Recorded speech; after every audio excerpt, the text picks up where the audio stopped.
Welcome to it, Telling It Like It Is. I was a little worried there. I thought we might have a Neil situation here again and not work, but we are back. My name is Jade Alberts, the founder of Peer Guidance. I want to talk a little bit about some housekeeping stuff.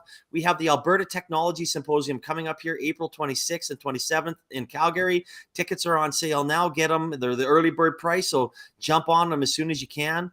Obviously, the Startup TNT finale is March 23rd. That link will be in the comment section as well.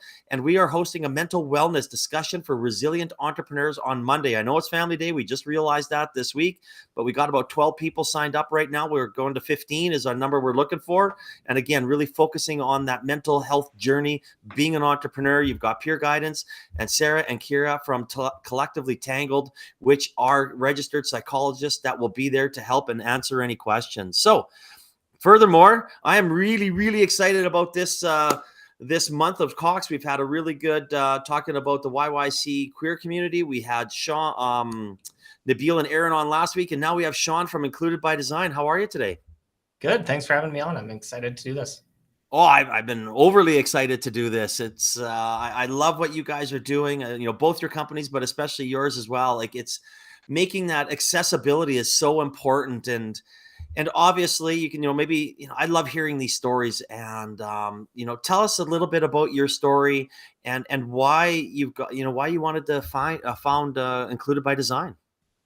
Yeah, I'll kind of take it back a little bit and kind of jump into, I was 19 years old, going to a boarding school focused like outdoors. So, did 3-week-long canoe trips, 10 to 12-day-long hiking trips in the mountains. We raised our own dogs and did dog sledding trips.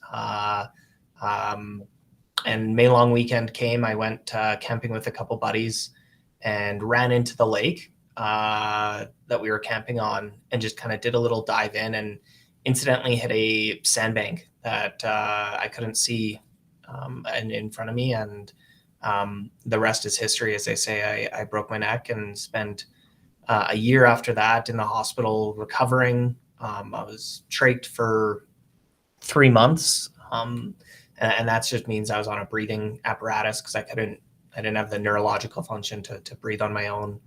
And yeah, I went through a year recovery, ended up in a long-term care facility after that, until I could find an accessible apartment to live in. So I was kind of 20 years old at that time, finally found a place to live. And, things were very apparent on how my life was, and not only what my perception of what life was going to be, but also what life was looking like. And so there was a little bit of a rebuilding time there, let's call it, for this sake. And on the other side of it, ended up getting back into school, going to university, starting my first business out of there, and then transitioning into accessibility. I was helping another person with their startup at the time, focused on accessibility. And that was kind of my introductory to, what that whole world looked like, what this whole world looks like, and where the disparities existed. And, it wasn't lost on me, the challenges that I had. And luckily I had a really strong, network of people. So I was able to, get carried up a flight of stairs if one existed, or, we could just circumvent physical barriers that presented themselves, that a lot of people weren't as fortunate to have that available. So it really kind of introduced me to the category of accessibility. And that's where I kind of started getting more and more engaged in it. I saw a business model that I thought was opportunistic, and the person that I was working with wanted to take their business in another direction. So I stepped out and started a company called Universal Access, which was strictly focused on accessibility in the built environment, and was strictly a consulting agency to work with architects and property managers and asset owners in providing insight into what universal design is, what the building code looks like. We wanted to bring in more of a global perspective. I often say, and if you've ever heard me talk about it, you've probably heard me say it, The only thing universal about universal design is it's universally different everywhere you go. And so there's no real way of people being able to kind of determine for themselves whether or not something will meet their needs and be specific about that. So we created criteria from 7 legislated standards around the world, and developed a designation or a certification for spaces so that people could more easily determine or kind of self-identify which spaces would meet their needs and what they're comfortable with, and become more assured that these spaces, no matter where they were going, would be able to offer the same accommodation that they're used to.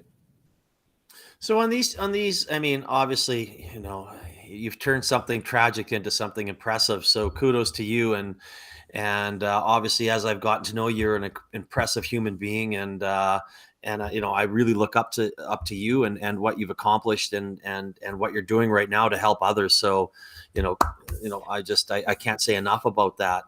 So when you were coming through and going through and getting ready to kind of think, I see this now, there's an opportunity here. I'm experiencing this now for the first time in my life. How did you really kind of take that mentality and say, I can now turn this into something? I see how these people, the mobility challenge, like that can't move around a building or an office or a bathroom or a restaurant. Like, did it take a while to say, like, this is now a business?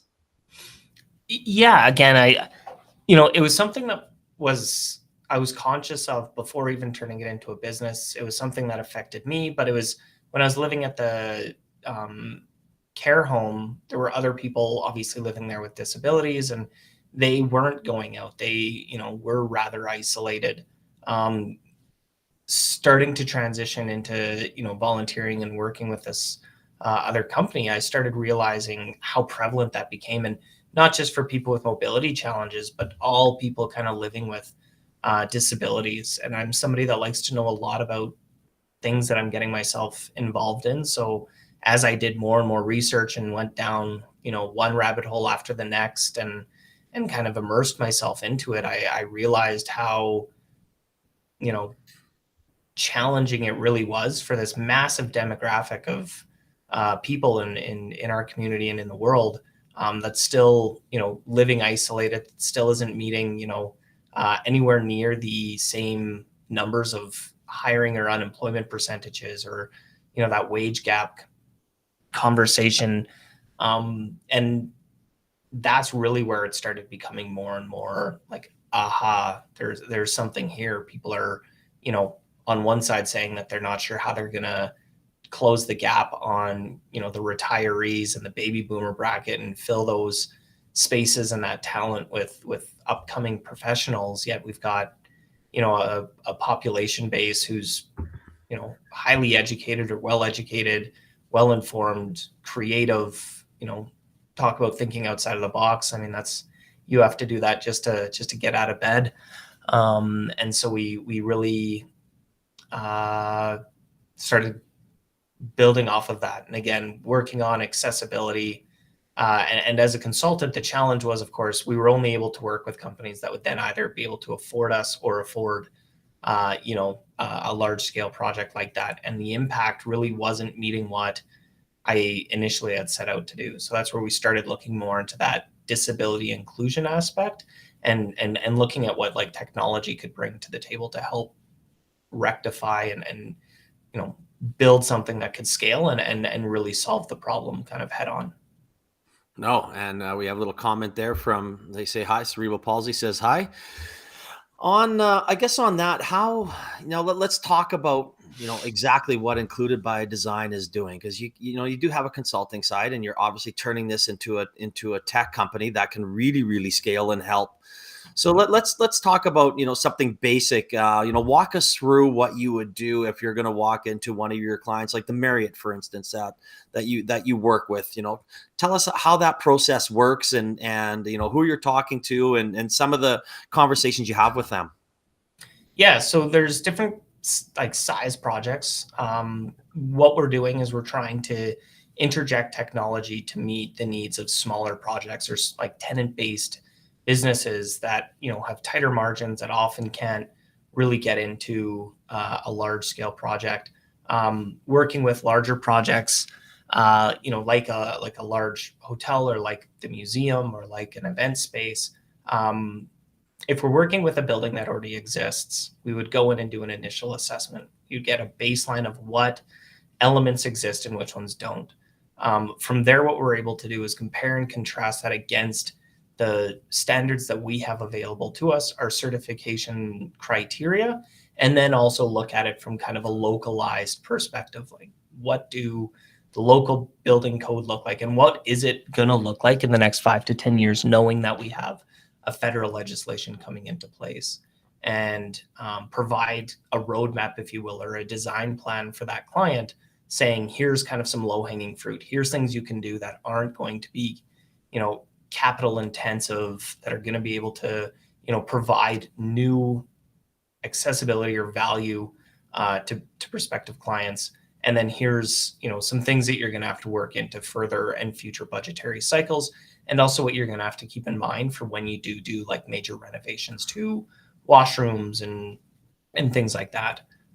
We kind of take the position of, this isn't something that's going to be solved overnight. This isn't something that a business can just, implement 100% after, receiving that report or receiving that feedback as to where those challenges may exist. And so we really want to be working with them in a proactive way to see that come to fruition. And again, of course, the challenge there is, how do you prevent that from sitting on the side of somebody's desk?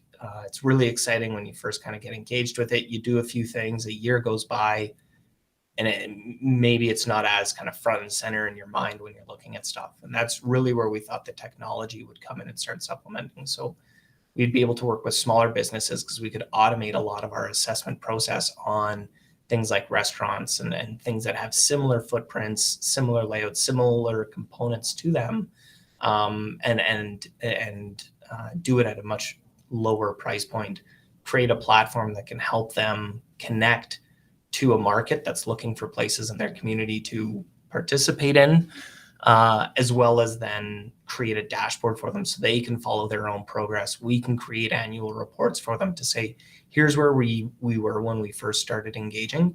Here's where you are this year. Here's where you are, in year 2. And they can start kind of reporting on, here's the improvements we're making towards accessibility, towards disability inclusion. Here's how many guests we've seen come to our space now that we've become accessible. Here's the ones booking tables. Here's the ones that are registering for different events we have taking place, and really starting to quantify the impact that they're having on the community, but also that community is having on their business, and start hopefully creating a little bit more of that ROI and that economic balance from, it's a social thing, it's the right thing to do, but here's also a business component to that. And here's the economic advantage that you're now starting to see as a business that can open its doors to 100% of the population instead of 75%. So I mean, sometimes it's hard to hear you say that. It's all, we're not, it's all ROI, right? It's not about accessibility. Like, is that, I don't want to throw anybody under the bus or anything, but is that the number one thing that people say, oh, we don't want to do it because it's not going to bring in enough money, so I don't care about changing this, and this? Not often that it's not going to bring in enough money, just the upfront costs or the barrier of that initial investment of doing those things and not really being able to guarantee that there's a return on that investment like other things. And so for us, it's being able to show some of those components, but also incorporate it over a long-term period, and not too long. Obviously, we don't want to be, working on it 20 years down the road on the same location. Yeah. But, phasing it out a little bit, allowing us to show that progress, utilizing, from a disability inclusive perspective, utilizing our dashboard for staff training, HR policies, hiring policies, those types of things, so they can incorporate, a balance of that physical accessibility with some of the systemic accessibility, to be more universally inclusive to people, all people, whether that's a new employee or a guest that maybe is, coming to whatever their business offers, a restaurant for a meal or for a drink, and just creating that clarity. So I think it's just the fact that we can't or haven't been able to really quantify those elements of, if you invest in this, here's that positive outcome that comes from it. And we really want to be known as kind of that carrot. We'll let the government, we'll let legislation, we'll let those things be the stick and force the hand of businesses to compliance. But if we can show a beyond just that social value, beyond just that DE&I or ESG component to their business, but also, a strategic economic value, I think we, bypass a lot of the conversation that may be a little more leery. And you've been part of those conversations at the federal level, right? With when you have these, why we need this, how we're going to do it, how we're going to help people do it, when we should get there. I remember you guys mentioning things. There's going to be the Rick Hansen. They're going to have kind of like a leads type thing. So explain a little bit more about that. Yeah, so the federal government received royal assent in 2019 for an accessibility or a disability legislation. To put that kind of in context, the U.S. has had theirs for over 30 years. So we're a little late to the game, but we're, taking it on ambitiously. We're looking and striving to release the first set of,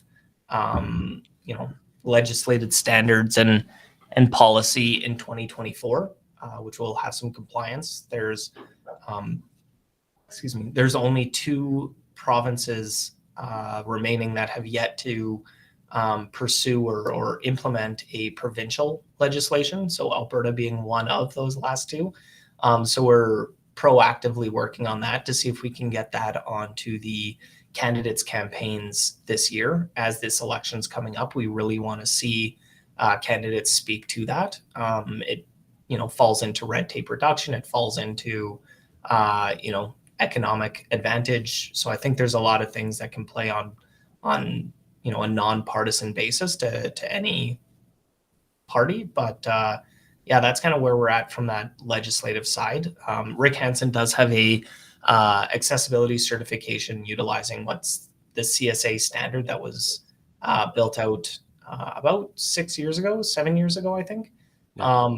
Again, the challenge there, and we were actually looking at adopting that for ourselves, and it is incorporated in our accessibility designations ourselves, but we really wanted to have that globalist view instead of nationalist, just because, again, there's so many uncertainties that come with accessibility when you're traveling or when you're looking at job opportunities that are maybe more internationally based. And we really wanted to lean into the aspect of a universal standard that people can rely on without having to familiarize themselves with, what the accessibility looks like at any given country. No, and I think that's such an importance. And I mean, if you're talking red tape, I guess you'll be dealing with Minister Nally here, and he is excellent. That could be my favorite title of any ministry in any government, the red tape reduction minister. I mean, totally. That title. I mean, you can't misrepresent that title.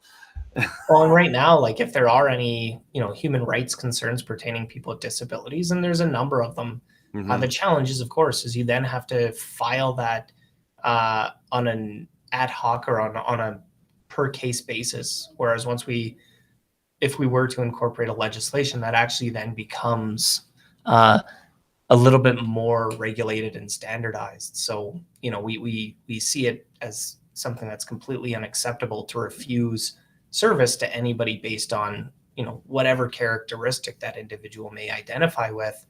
And, there'd be an outcry if that were to occur, yet there's still, 50-60% of our businesses in Alberta and Canada that can't accept business from people with certain disabilities because they can't accommodate them from a physical perspective, and maybe don't know how to accommodate them from a social perspective or from a service perspective either, and certainly from an employment perspective. So, there's still a lot of work we need to do to kind of get caught up to that expectation. Events are assumed to be not accessible unless otherwise clearly stated. If we were to state, women are welcome to come to, the TNT startup pitch pitch challenge, everybody would kind of look at that and be like, well, of course, I mean, of course they can. Yeah.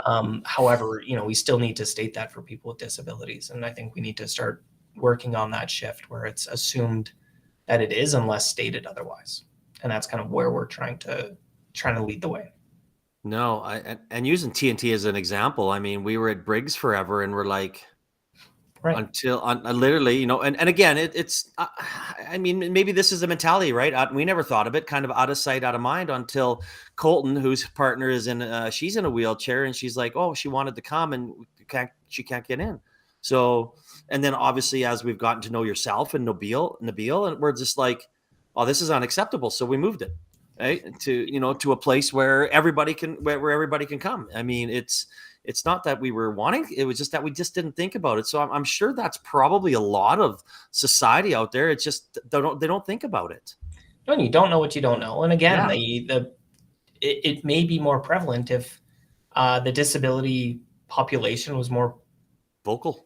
Well, and properly presented in public. Like we're not, if we're 20 to 25% of the population, I can say, and I mean, the number of times we've gone out, I'm usually the only disabled guy in the room, of hundreds or, many, many people. And that's where it's kind of like, well, if there was a proper representation, it may become more aha. But a lot of people don't know what they don't know. And I think it's a fair expectation to just say, like, you don't know what you don't know. And there's no, there's nothing wrong with that. A lot of people, I never thought about accessibility until I literally required it to be something in my life. And even earlier on, I didn't think about it that much because I had a bunch of buddies that would just throw me over their back and carry me up a flight of stairs. So we weren't really looking too heavily at it then either. No. And like it was amazing to see how proactive you guys were from the Startup TNT perspective. It was under a month and it was, a new location was already found and taking place. And again, look at that economic shift. I mean, the business that now has that on every Thursday night coming in through their doors guaranteed versus the business that lost it over a small component of their business. Yeah, literally over one stair. Exactly. Right. I mean, it is. And it's, you mentioned something about, I mean, one of my friends turns 50 this week and he has cerebral palsy, and or next week he turns, and I'm heading to Sask for his 50th birthday party, but we had to carry him upstairs all the time. We couldn't get him out of his wheelchair, and we carried him on that thing. He was probably about 500 pounds. It'd take 4 or 5 of us to carry him up just to get into the bar to where we wanted to be. Right. And it's like, it was harder getting out of there usually. Yeah, exactly. No one got hurt, thank goodness. But I mean, it's, even back then at 19, 20, 21, when, with Brad, we never even thought about, we just did it, right? No one said, change this, get a ramp, or make this. We just lifted it up and went. I think that's kind of the Canadian style, maybe. Right? We don't really complain. We don't really, sue and do all of these things. And that's probably counter to what we're trying to achieve. And you see the US 30 years ahead. Well, they probably had more people advocating and complaining for it, and not complaining, I should say, advocating and pushing for that equal opportunity to occur. And as Canadians, it's like, we'll just kind of make this work, and we'll just or we'll just turn around and leave and say nothing. And I think that's to our detriment in some circumstances. And I think thankfully we've come to a point where we're seeing that shift pretty dramatically. I would say, like, I think even over the 9 years I've been doing this, it's been amazing to see the increased awareness and the increased kind of adoption of doing these types of things. No, that's awesome. I do agree. I mean, the States have powerful lobbyists, and we kind of just roll, like you said, the Canadian way. I mean, I like it. I mean, there's got apparently pros and cons to it, so that's for sure. So I just want to touch base and also let everybody know that you were a recipient of Top 40 Under 40. So I wanted to say congratulations for that. And, why don't you talk about how that made, this is this little self-glossing here. I know it's not, what people like doing. It's not the Canadian way, but, how did that make you feel? And, how you got to be really proud of that. Yeah, it was incredible. The nomination kind of came by surprise, and then filling out the form, I would typical me kind of procrastinated a bit and got one in. And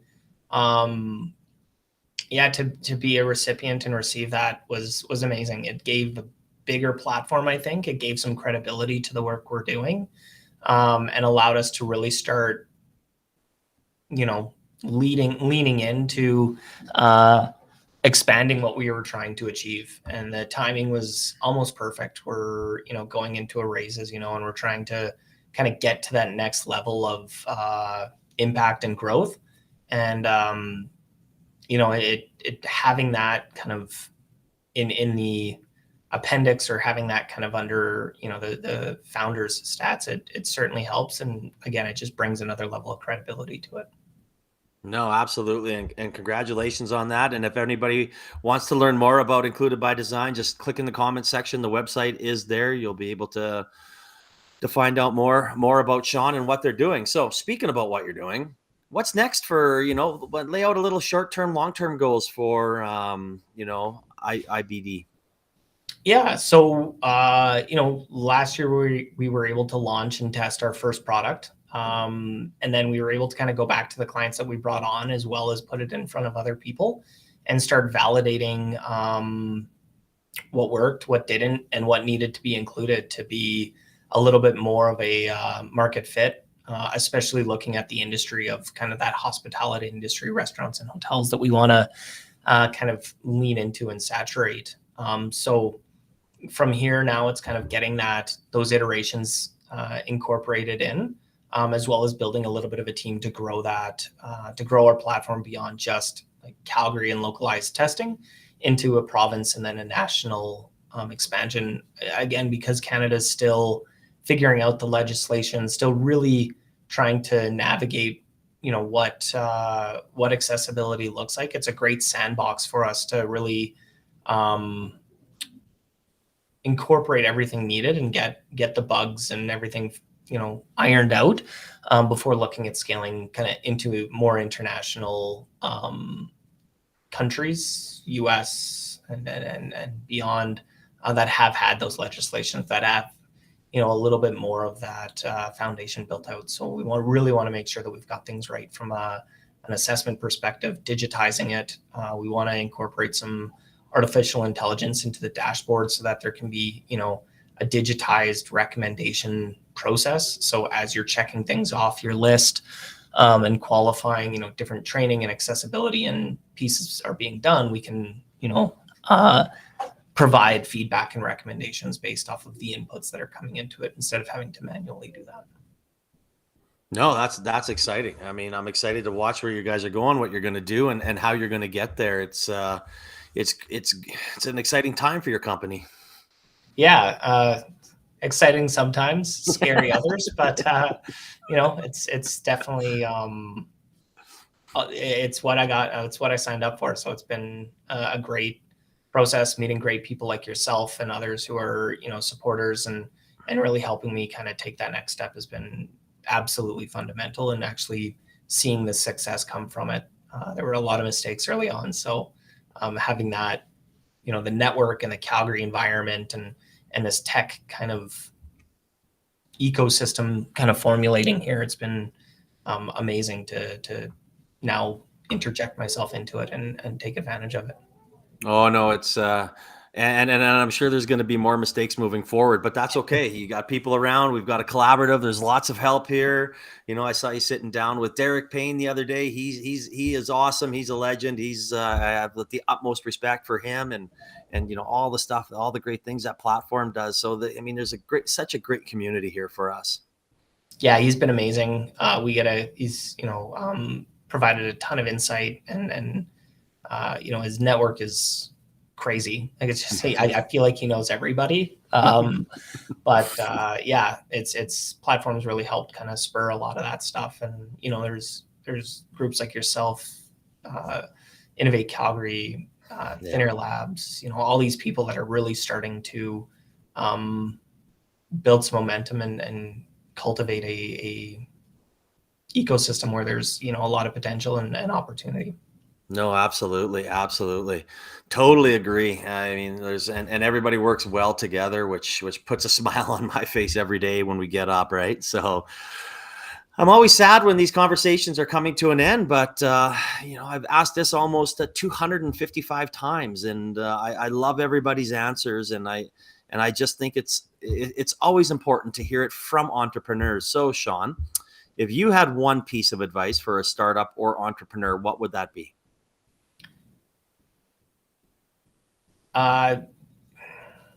Get feedback, get your idea out there, and utilize the kind of environment and community that exists. I think there's a lot of people that can provide value early on, and I think everybody feels like their idea is the idea that's definitely going to get stolen if they put it out there, and somebody's going to.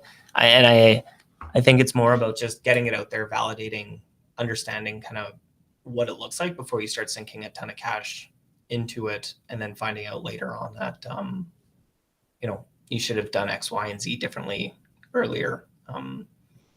Start having conversations, start spending time at these events, because that's free. That's just your time. Oh, yeah, that's a good word, free. Nothing seems to be free when you're an entrepreneur, right? Yeah, that's true. But getting out there, talking to people, networking, learning from others, learning from how others made mistakes, learning from their mistakes is such an important part of your journey. And better to do it earlier than later. Yeah, there's no doubt there. Well, Sean, I really appreciate you coming in, sharing your story, with the people that are listening. And, I look forward to seeing you in a few weeks at Founders Coffee, and we'll be able to catch up there. Yeah, I'm excited for it. And excited for a couple of the events that are coming up. It'll be fun. Oh, no, absolutely. And again, if anybody wants to check out Included by Design, their website's in the comment section.